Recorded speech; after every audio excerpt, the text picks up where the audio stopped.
Hello, നമ്മളെ പുതിയ വീഡിയോയിലേക്ക് എല്ലാവർക്കും സ്വാഗതം. എല്ലാവരും സേഫായിരിക്കുന്നു എന്ന് വിശ്വസിക്കുന്നു. നമ്മുടെ നാട് വളരെയധികം ഒരു പ്രയാസഘട്ടത്തിലൂടെയാണ് കടന്നു പോകുന്നത്. വയനാട്ടിൽ നിന്ന് ഉള്ള ഓരോ ന്യൂസും ഓരോ റിപ്പോർട്ട്സൊക്കെ കാണുമ്പോൾ ഭയങ്കര സങ്കടവും എന്താ പറയുക, ഒരു മരവിപ്പൊക്കെ തോന്നുന്നു. പെട്ടെന്നുണ്ടായ ഒരു അപകടമാണ്. അപ്പോൾ ഒരു മനുഷ്യനെന്ന നിലയിൽ നമുക്കൊക്കെ എത്രയോ ചിന്തിക്കാൻ കഴിയുന്നില്ല അപ്പുറമുള്ള ഒരു ദുരന്തമാണ് നമുക്കിപ്പോൾ നമ്മളെ നാട് കണ്ടിട്ടില്ലാത്തൊരു ദുരന്തമാണ് ഇപ്പോൾ നടന്നുകൊണ്ടിരിക്കുന്നത്. അവരെ ബോഡീസ് പോലും ഇപ്പോഴും ഫുള്ള് കിട്ടിയിട്ടില്ല.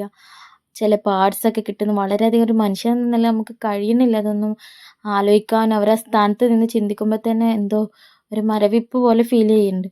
നമുക്ക് കഴിയുന്ന സഹായങ്ങൾ അവർക്ക് എത്തിച്ചു കൊടുക്കാൻ ശ്രമിക്കുക. നമ്മളെ പ്രാർത്ഥനകളിൽ അവരെ ഉൾപ്പെടുത്തുക. പിന്നെ അവർക്ക് ആത്മധൈര്യം കിട്ടാനൊക്കെ നമുക്ക് പ്രാർത്ഥിക്കാം. ബാക്കിയായ ആൾക്കാരുടെ അവസ്ഥ, ചിലർക്ക് ഫാമിലി മൊത്തം നഷ്ടപ്പെട്ടിട്ടുണ്ട്. പകുതിയിൽ അധികം ആൾക്കാരെ നഷ്ടപ്പെട്ടിട്ടുണ്ട്. അതൊക്കെ എന്തൊരു ഭീകരമായ അവസ്ഥയാണെന്ന് ആലോചിക്കണം. അപ്പോൾ നമുക്ക് അവർക്ക് ഫിനാൻഷ്യലി നമുക്ക് കഴിയുന്നത് നമ്മൾ ചെയ്തു കൊടുക്കണം. നമ്മുടെ പ്രാർത്ഥനകളിൽ അവരെ ഉൾപ്പെടുത്തണം. നമ്മളെ വാക്കുകൾ കൊണ്ട് സമാധാനപ്പെടുത്തുന്നത് അതും നമുക്ക് ചെയ്തു കൊടുക്കണം. എനിക്ക് വയനാട്ടിൽ ഫ്രണ്ട്സൊന്നുമില്ല. വേറെയുള്ള ജില്ലകളിൽ നിന്നൊക്കെ ഒരുവിധം ഉണ്ട്. യൂട്യൂബ്സ് വഴി എല്ലാവരും എൻക്വയറി ചെയ്ത് അങ്ങനെ ഫ്രണ്ട്സായ ടീംസ് ഉണ്ട്. അപ്പോൾ അവരോടൊക്കെ ചോദിക്കും, എല്ലാവരും ഓക്കെയാണ്. വയനാട്ടിൽ നമുക്കില്ല, അതുകൊണ്ട് നമുക്ക് ഈ ന്യൂസിലുള്ളതേ അറിയുള്ളൂ. അപ്പോൾ എല്ലാവരും സേഫായിരിക്കുന്നു എന്ന് വിശ്വസിക്കുന്നു. അപ്പോൾ നമ്മൾ ഇന്ന് നോക്കാൻ പോകുന്നത് ഇനി പനിയുടെ കാലമാണ് വരുന്നത്. ബാക്ടീരിയ, ഫംഗസ് ഇതൊക്കെ ഇനി വെള്ളപ്പൊക്കം കഴിഞ്ഞാൽ അടുത്ത് വരാനുള്ളതാണ്. അപ്പോൾ നമുക്ക് അതിനൊക്കെ പ്രതിരോധിക്കാൻ നമ്മൾ വീട്ടിൽ കരുതി വെക്കേണ്ട ഒരു സോപ്പ് ആയിട്ടാണ് വന്നിട്ടുള്ളത്. നമ്മൾ നീം സോപ്പാണ്. നല്ല റിസൾട്ടുള്ള നല്ല എന്താ പറയുക, നമ്മളെ സ്കിന്നായാലും ഹെയർ ആയാലും നല്ലോണം പ്രൊട്ടക്റ്റ് ചെയ്യുന്നൊരു സാധനമാണ് നീം. അപ്പോൾ ഞാൻ അതിൻ്റെ വീഡിയോ നമുക്ക് നോക്കാം. ആദ്യം തന്നെ ഞാൻ നീം എടുത്ത് ഇത് ഞാൻ വെയിലുള്ള ടൈമിൽ ചെയ്ത് വെച്ചതാട്ടോ. നമ്മളെ നീമിൻ്റെ ലീഫ് വീട്ടിൽ തന്നെ ഉള്ളതാണ്. അപ്പോൾ വലിയ കൊമ്പാൾ ഒടിച്ചെടുത്ത് ഞാൻ കഴുകിയെടുത്തിട്ട് നമ്മൾ ഷെയ്ഡിൽ വെച്ച് ഉണക്കി എടുക്കാറാണ് ചെയ്യാറ്. എന്നിട്ട് അതിൻ്റെ പൊടി വെച്ചിട്ടാണ് നമ്മൾ സോപ്പ് ഉണ്ടാക്കുന്നത്. അപ്പോൾ ഇത് ഞാൻ ഫൈനായിട്ട് പൊടിച്ചിട്ടൊന്നുമില്ല കേട്ടോ. ജസ്റ്റ് ഒന്ന് ക്രഷ് ചെയ്ത് വെക്കും. നമുക്ക് ബോട്ടിൽസിലൊന്ന് സ്റ്റോർ ചെയ്ത് വെക്കണമെങ്കിൽ ഒന്ന് ക്രഷ് ചെയ്യണം. അത് വേണ്ടിയിട്ട് നമ്മളൊന്ന് ക്രഷ് ചെയ്ത് വെക്കുന്നതാണ്. അപ്പോൾ നമ്മൾ ഈ സോപ്പിന് വേണ്ടിയിട്ട് ഇന്ന് 3 ടേബിൾ സ്പൂൺ നീം പൗഡറാണ് യൂസ് ചെയ്യുന്നത്. അത് നമ്മളൊരു അരിപ്പയിലിട്ടിട്ട് നല്ലോണം അരിച്ചെടുത്തിട്ട് ഫൈൻ പൗഡറാണ് നമ്മൾ സോപ്പ് ഉണ്ടാക്കാൻ വേണ്ടിയിട്ട് ഉപയോഗിക്കുന്നത്.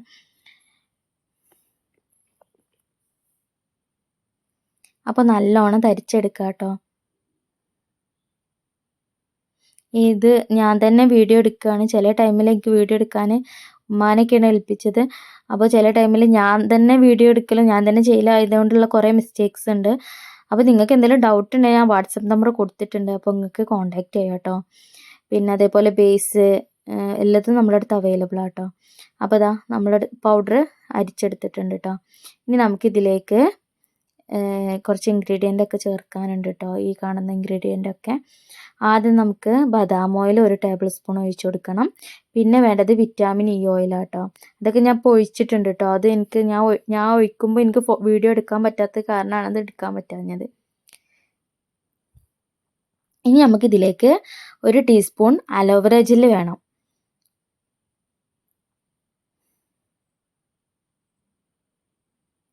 അപ്പോൾ അലോവേര ജെല്ലൊക്കെ വേണമെങ്കിൽ നിങ്ങൾക്ക് കോൺടാക്റ്റ് ചെയ്യാം കേട്ടോ. ഓർഗാനിക്കായിട്ട് നമ്മൾ ഉണ്ടാക്കുന്നതല്ല, അത് ഓർഗാനിക്കായിട്ട് ചെയ്യുന്നിടത്തു നിന്ന് വാങ്ങിയതാണ് ബൾക്കായിട്ട്. ആ ജെല്ലാണ് കേട്ടോ. നമുക്കൊന്ന് മിക്സ് ചെയ്ത് കൊടുക്കാം കേട്ടോ. പിന്നെ നമുക്ക് ക്യാരറ്റ് ആൻഡ് ഓറഞ്ച് ലീഫിൻ്റെ ഓയിലാട്ടോ. ഈ ഓയിലൊക്കെ വീഡിയോ ഞാൻ ചെയ്യേണ്ടത് ദന്തപാല ഓയിൽ വീഡിയോ ചെയ്യുമെന്ന് ചോദിച്ചിരുന്നു ഒരാൾ. അപ്പോൾ നമുക്ക് വെയിലായിട്ട് ഇൻഷാല്ലൊക്കെ ചെയ്യാം കേട്ടോ. ഇനി നമുക്ക് ഈ നമ്മുടെ കൂട്ട് ഒന്ന് ലൂസ് കൺസിസ്റ്റൻസിയിൽ വരുന്ന അത്രയ്ക്കും നമുക്കിതിലേക്ക് റോസ് വാട്ടറോ, ഞാൻ ഇപ്പോൾ യൂസ് ചെയ്യുന്നത് റോസ് ടോണറാണ്. നിങ്ങൾക്ക് റോസ് വാട്ടർ യൂസ് ചെയ്യാം, അല്ലെങ്കിൽ DM വാട്ടർ യൂസ് ചെയ്യാം. ഒരിക്കലും നോർമൽ വാട്ടർ നിങ്ങൾ യൂസ് ചെയ്യാണ്ടിരിക്കുക. നമ്മുടെ സോപ്പിൻ്റെ ഷെൽഫ് ലൈഫിനെ ബാധിക്കും. ഇതാണ് നമ്മുടെ ബേസ്. നല്ല ക്വാളിറ്റി ഉള്ള ബേസ് ആട്ടോ. ആയിരിക്കും ബേസ് വേണമെങ്കിൽ കോൺടാക്റ്റ് ചെയ്യണേ. നല്ല അടിപൊളി ബേസാണ്. നമ്മുടെ ബേസ് എപ്പോഴും നന്നാവണം, എന്നാലും നമ്മളെ സോപ്പ് നന്നാവുള്ളൂ. നമ്മൾ ബഡ്ജറ്റ് ഫ്രണ്ട്ലി ആയിട്ട് ഏറ്റവും നമുക്ക് കൊടുക്കാൻ കഴിയുന്ന ഏറ്റവും അഫോർഡബിൾ ആയിട്ടാണ് നമ്മൾ കൊടുക്കുന്നത്. നമ്മൾ 1 kg തികച്ചയക്കും. 1 kg ഓർഡർ ചെയ്യുന്നവർക്ക്. എന്നിട്ട് നമ്മളിത് ചെറിയ ക്യൂബ്സാക്കി കട്ട് ചെയ്തെടുത്തിട്ടുണ്ട്. ഇത് നമുക്ക് മെൽറ്റ് ചെയ്യാനുള്ള സുഖത്തിന് വേണ്ടിയിട്ടാണ് ഇങ്ങനെ കട്ട് ചെയ്തെടുക്കുന്നത് കേട്ടോ. എത്ര സ്മോൾ പീസ് ആക്കാവോ അത്ര എളുപ്പം നമ്മുടെ ബേസ് മെൽറ്റായി കിട്ടും. ഇനി നല്ല ചുവട് കട്ടിയുള്ളൊരു പാത്രം വെച്ചിട്ട് ആ വെള്ളം തിളക്കുമ്പോൾ നമ്മുടെ ഈ ബേസ് കട്ട് ചെയ്ത പാത്രം നമുക്ക് അതിലേക്ക് ഇറക്കി വെച്ച് കൊടുത്ത് ഡബിൾ ബോയിൽ ചെയ്ത് എടുക്കാം. എന്നിട്ട് നമ്മളെ ബേസ് നല്ലോണം മെൽറ്റായിട്ട് നമ്മൾ ഈ എടുത്ത് വെച്ച കൂട്ട് ഇതിലോട്ട് ഇട്ടിട്ട് നമുക്ക് ജോയിൻ ചെയ്തെടുക്കണം കേട്ടോ. നമ്മളെ ബേസ് ഇപ്പോൾ മെൽറ്റായിട്ട് വന്നിട്ടുണ്ട്. ഇനി നമുക്ക് ഇതിൽ കൂട്ടിട്ട് കൊടുക്കാം. പിന്നെ നമ്മൾ അത് ഇറക്കി വെച്ചതിന് ശേഷം മാത്രം നമ്മൾ അതിൽ ഫ്രാഗ്രൻസ് ഓയിൽ ഒഴിച്ചു കൊടുക്കാൻ പാടുള്ളൂ. ആ ഭാഗമൊന്നും എടുത്തിട്ടില്ല കേട്ടോ. അത് എനിക്ക് ഒഴിക്കുന്ന ടൈമിൽ എനിക്ക് വീഡിയോ ഷൂട്ട് ചെയ്യാൻ കഴിയൂല. അത് നിങ്ങൾക്ക് മനസ്സിലാവുമല്ലോ. നമുക്ക് ഒരാൾ എടുത്തരാന്നല്ലാതെ നമുക്ക് എല്ലാം കൂടി ഒപ്പം ചെയ്യാൻ കഴിയൂല. അപ്പോൾ ഇതാ ഞാൻ മോൾഡിലേക്ക് ഒഴിക്കുന്നതിന് മുന്നേ ഫ്രാഗ്രൻസ് ഓയിൽ ആഡ് ചെയ്തിട്ടാണ് മോൾഡിലേക്ക് ഒഴിച്ചത്. അപ്പോൾ ചില ആൾക്കാർ എൻ്റെ അടുത്ത് സംശയം ചോദിച്ചിട്ട് മെസ്സേജ് അയച്ചിരുന്നു. ഞങ്ങൾ ഉപയോഗിച്ച ഫ്രാഗ്രൻസ് ഓയിൽ കുറച്ച് സോപ്പ് പകുതി ആയപ്പോഴേക്കും സ്മെല്ല് പോയി, അതേപോലെ ഞങ്ങളെ ബേസിന് പതയില്ല, പിന്നെ അത് പറഞ്ഞത് പിന്നെന്താ മെൽറ്റ് ചെയ്തിട്ട് മെൽറ്റ് ആവുന്നില്ല, ചിലത് കല്ല് പോലെ നിൽക്കുന്നു, ചിലത് പെട്ടെന്ന് അലിഞ്ഞു പോകുന്നു. അതൊന്നും എന്നോട് കംപ്ലൈൻറ്റ് പറഞ്ഞിട്ട് കാര്യമില്ല.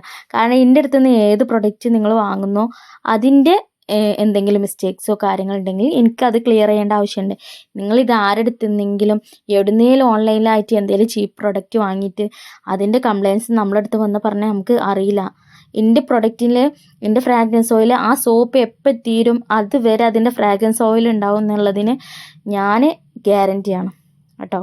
ഇപ്പോൾ അതാ നമ്മൾ സോപ്പൊക്കെ സെറ്റായി വന്നാൽ നമുക്കിങ്ങനെ ഒരു റാപ്പർ ഉപയോഗിച്ചിട്ട് റോൾ ചെയ്യാം. എന്നിട്ട് ഇതാ സ്റ്റിക്കറൊക്കെ ഒന്ന് ഒട്ടിച്ച് കൊടുക്കാം. നമ്മുടെ സോപ്പ് റെഡിയായി. അപ്പോൾ എല്ലാവരും വീട്ടിൽ ട്രൈ ചെയ്ത് നോക്കുക. കാരണം നമുക്ക് അത്യാവശ്യമാണ്. പിന്നെ നമ്മൾ എല്ലാത്തിനും നല്ല ഉറപ്പുള്ളൊക്കെ സോപ്പാട്ടോ. കണ്ടോ, ഞാൻ നിൽക്കൊക്കെ നോക്കി കാണിച്ചു തരുന്നുണ്ട് നിങ്ങൾക്ക്. നല്ല ഉറപ്പുള്ള സോപ്പാണ്. അപ്പോൾ നിങ്ങൾക്ക് സോപ്പ് വേണമെങ്കിലും കോൺടാക്ട് ചെയ്യാം. സോപ്പിൻ്റെ മെറ്റീരിയൽസ് വേണമെങ്കിൽ കോൺടാക്ട് ചെയ്യാം. Face wash,